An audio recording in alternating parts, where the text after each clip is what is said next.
ಪ್ರಗತಿ ಚಾನಲ್ಗೆ ಆತ್ಮೀಯವಾದಂಥ ಸ್ವಾಗತ. ಇಂದಿನ ತೊಗರೆಕಾಳಿನ ಮಾರುಕಟ್ಟೆಯ ಬೆಲೆಯನ್ನು ನೋಡ್ಕೊಂಡು ಬರೋಣ. ಇನ್ನು ಯಾರು ಹೊಸದಾಗಿ ನಮ್ಮ ಚಾನಲ್ ನೋಡ್ತಾ ಇದ್ದರೆ ತಪ್ಪದೇ ಸಬ್ಸ್ಕ್ರೈಬ್ ಆಗಿ.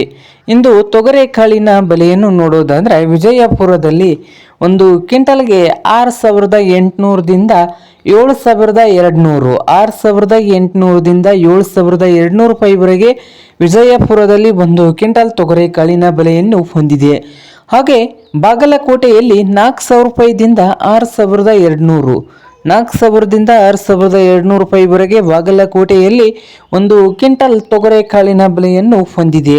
ಹಾಗೆ ಹುಬ್ಬಳ್ಳಿಯಲ್ಲಿ ನೋಡೋದಾದರೆ 4,000ದಿಂದ 5,800, 4,000ದಿಂದ 5,800 ರೂಪಾಯಿವರೆಗೆ ಹುಬ್ಬಳ್ಳಿಯಲ್ಲಿ ಒಂದು ಕ್ವಿಂಟಲ್ ತೊಗರೆಕಾಳಿನ ಬೆಲೆಯನ್ನು ಹೊಂದಿದೆ.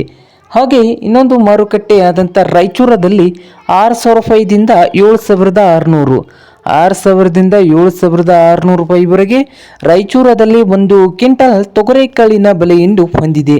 ಹಾಗೆ ಸೋಲಾಪುರದಲ್ಲಿ 7,000ದಿಂದ 7,500 ರೂಪಾಯಿವರೆಗೆ ಸೋಲಾಪುರದಲ್ಲಿ ಒಂದು ಕ್ವಿಂಟಲ್ ತೊಗರೆಕಾಳಿನ ಬೆಲೆಯನ್ನು ಹೊಂದಿದ್ದು, ಹಾಗೆ ಸಾಂಗಲಿಯಲ್ಲಿ ನೋಡೋದಾದರೆ 6,000ದಿಂದ 7,500 ರೂಪಾಯಿವರೆಗೆ ಸಾಂಗಲಿಯಲ್ಲಿ ಒಂದು ಕ್ವಿಂಟಲ್ ತೊಗರೆಕಾಳಿನ ಬೆಲೆಯನ್ನು ಹೊಂದಿದೆ. ನೋಡಿ ರೈತರೇ.